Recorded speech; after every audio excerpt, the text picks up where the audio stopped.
కార్యక్రమంతో బతుకుతాని చెప్పి కాలు మీద కాలేసుకుంటుండు. ఇవాళ రైతు పరిస్థితి ఏముంది? ఊర్లో కొనేటోడు లేడు, అమ్మేటోడు లేడు. మళ్ళీ మొదటికి వచ్చింది పెద్దప్ప మిగితే కిందికి వస్తాం చూడు, అష్టొచ్చే మాట ఆడినట్టు. మళ్ళీ ఇలా కిందికి వచ్చి ఏమైంది? కరెంటు దొరకలేదు.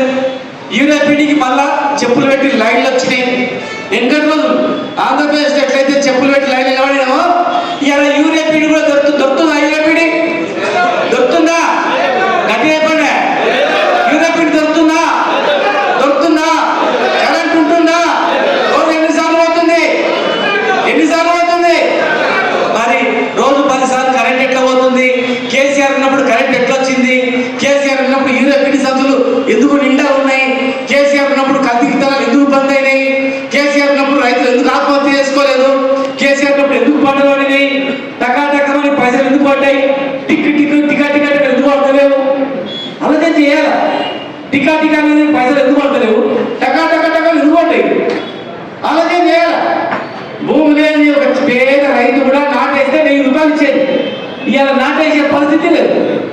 కేవలం కేసీఆర్ని బదనాం చేయాలి.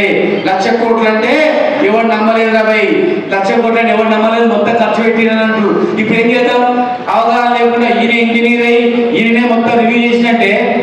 మరి ఎంతట్లాగా ముఖ్యమంత్రి అంటాడు ఏం తెలియకుండే, ముఖం తెలియకుండా ఏం తెలియకుండే గొప్ప 5 ఏళ్ళు అయిపోయినా దిగిపోతుంది. కేసీఆర్ అట్లా కాదు కదా. కేసీఆర్ తెచ్చుకున్న తెలంగాణ ఉట్టిగా పదవి గురించి కాదు కదా, అందరూ బాగుపడాలి. ఆ రోజుల్లో మేము కానీ లక్ష్మణరెడ్డి గారు కానీ మేమందరం ఆ రోజు చిన్న చూసినాం. తెలంగాణ రాకముందే వ్యవసాయం ఎట్లా చేయాలి, ఏం చేయాలని చెప్పి మేము మాతో ఆలోచన చేసేది. మేమందరం ఆలోచన చేసేది ఎట్లా చేద్దాం, ఏం చేద్దామని. సార్ తెలంగాణ రాకపోతే వచ్చిన చూద్దామంటే అది వస్తుందా అంటే నమ్మకం లేదు, వస్తుంది, ముందే ప్లానింగ్ ఉండాలని చెప్పి మాట్లాడేది. ఇలా ఆయన ఆరాటం ఒక రైతు ఆరాటం. ఆయన కడుపులో మొత్తం రైతే. రైతు బాగుపడాలి, రైతు బాగుపడి అందరూ బాగుపడతారు.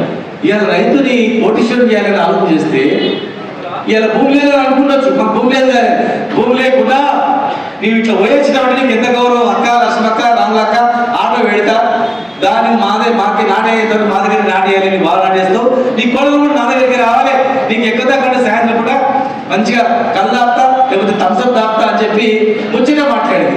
ఇవాళ ఎక్కడ పోయిందని అది ఆలోచన చేయాలి మీరు అందరూ కూడా. రైతులు మొత్తం కూడా ఆలోచన చేయాలి. ఇది కేవలం బదనాం చేయడానికి మాత్రమే. ఇన్ని పనులు చేసిన కేసీఆర్ను బదనాం చేస్తే ఏదో అవుతుంది అనుకుంటాం.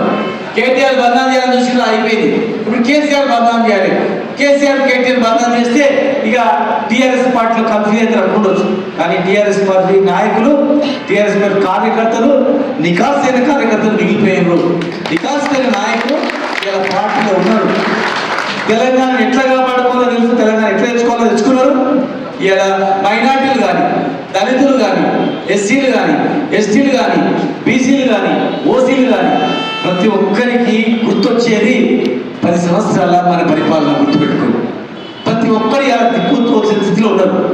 స్వార్థం గురించి ఎవరైనా మాట్లాడవచ్చు కాక కాంగ్రెస్ పార్టీలో ఉన్నటువంటి నాయకులే అరే బ్రహ్మాండంగా ఉండేనయా, మంచిగా రైతు బంధు పడుతుండే, మంచిగా రైతులకు పంటలు వచ్చిందంటారు. కాంగ్రెస్ పార్టీలో ఉన్నటువంటి బిల్డర్సే అరే ఇలా మేము కట్టుకుంటే ఎవడు ఉండలేడు, ఎవడు వస్తలేడు, కట్టాలని ఎవరు ఎంతమంది అవుతున్నాం, దివాలా తీసినాం, అప్లపాలైన అంటున్నారు, చనిపోతున్నారు, రైతులు చచ్చిపోతున్నారు, పిల్లలు చచ్చిపోతున్నారు. ఇవాళ శాప పిల్లలన్నీ శాప పిల్లలు వీళ్ళు. మనం రుణాలు ఇస్తేమి, మోపెడ్లు ఇస్తేమి, మన ఏది డీసీఎం ఇస్తేమి, వాళ్ళు నింపుకోవచ్చాలనుకున్నాం. శాప పిల్లలు లేవు. గొర్రెలకు 3 లక్షలు ఇస్తున్నారు, గొర్రెలకు పైసలు లేవు. రజకులకు ఇస్తామన్నారు, అవి లేవు. న్యాయబ్రాహ్మణులకు ఇస్తామన్నారు, లేవు. మైనార్టీలకు ఇస్తామన్నారు, మైనార్టీలకు మంత్రిత్వ శాఖ లేదు. ఎంబీసీలకు మంత్రిత్వ శాఖ లేదు. 42% ప్రజలు ఇస్తారు, అది లేదు. రైతులకు 15,000 అన్నారు, అది లేదు. రైతు బంధు లేదు. రైతులు వస్తే పట్టించుకుంటూ లేడు. ఇవాళ గుండెవాళ్ళు రైతు గుండెవాళ్ళు అంటే ఊరంతా గుండెవాళ్ళు అట్లే గుర్తుపెట్టుకోండి. ఒకటే గుడ్డి లెక్క అంతే. రైతు గుండెవాళ్ళు అంటే ఊరంతా గుండెవాళ్ళు అట్లే. ఊరు చెరువు ఎండిందంటే మొత్తం ఎండినట్లే.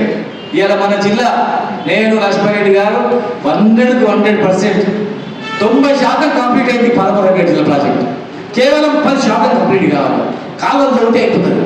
ఈ పార్టీకి మేము వండితే 100కు 100% నీళ్ళు తీసుకొచ్చి మొత్తం చార్నగర్ నుంచి మక్కల వరకు ప్రతి చెరువు గుంటలు నింపి చెట్టాలు కట్టి 100% మేము పంటలు పండిస్తుంది. ఒక ఏ మూల చూసినా కూడా ₹1,00,00,000 అంటే ఎక్కడ దొరకకుండా ఎవడు అమ్మకుండా 10 గుంటలు భూమి ఉంటే కూడా కూరగాయలు వేసుకొని బతుకుతారా, మా బతుకుతే వద్దు బిడ్డ వద్దు అంటే ఆ స్థాయి తెస్తుంది. 1000 పనులు మేము కష్టపడ్డాం, కన్నా కష్టాలు పడ్డాం. కానీ ప్రజలు నమ్మిండ్రు, అబద్ధాలు నమ్మిండ్రు, మోసపోయారు. కానీ మళ్ళీ ఒకసారి అబద్ధాలతో మోసం చేయాలని ప్రయత్నం చేస్తున్నారు. కానీ ఇంకా ఇవాళ మీరు నిలబడాలి. ఏ ఎలక్షన్ వచ్చినా దాన్ని తట్టుకునేటట్లు నిలబడాలి. ఏ ఎలక్షన్ వచ్చినా దాన్ని తట్టుకునేటట్లు నిలబడి దాన్ని ఎవరైనా నిలబడాలి.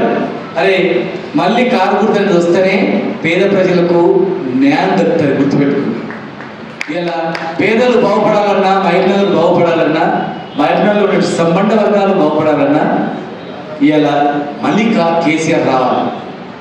అంశాల వారిగా నేను ఏదైనా మాట్లాడచ్చు, ఎస్సీల గురించి మాట్లాడచ్చు, బీసీల గురించి మాట్లాడచ్చు, అన్యాయం జరిగితే రైతుల గురించి మాట్లాడచ్చు. అంతిమంగా మా అన్ని లక్ష్యం ఏంటంటే తెలంగాణలోని అందరూ బాగుపడాలి, అందరూ బాగుండాలని. పార్టీ వారిగా పార్టీ బలోపేతం గురించి అందరినీ ఎక్కడ అన్యాయం జరిగితే మేము అక్కడ ఉండి ఐక్యం చేస్తాం.